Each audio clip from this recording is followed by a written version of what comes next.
L'intera provincia di Venezia è un catino, ossia un territorio con una depressione al centro che si estende sotto il livello del mare.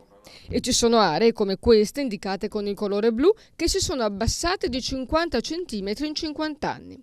Questa è una delle curiosità illustrate nel nuovo Atlante geologico della provincia di Venezia, visibile su internet e stampato in 1000 esemplari che saranno distribuiti anche nelle scuole.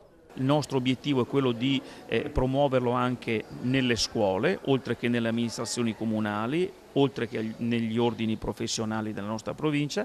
Si tratta di uno strumento che servirà a pianificare meglio lo sviluppo del territorio, ad esempio ad indicare il miglior tracciato possibile per la linea ferroviaria ad alta velocità. La conoscenza specifica che arriva dalle tavole dell'Atlante ci consentirà di anche aiutare nella scelta del tracciato migliore e delle mitigazioni che potrebbero essere necessarie sotto il profilo idraulico, ad esempio. L'Atlante fornisce anche risposte sul grado di sismicità della provincia veneziana. Quel che possiamo dire, e nell'Atlante troviamo ancora queste informazioni, è che la provincia di Venezia non soffre di una sismicità propria, ma ovviamente essendo vicino ad aree che hanno questa problematica ne può soffrire di riflesso.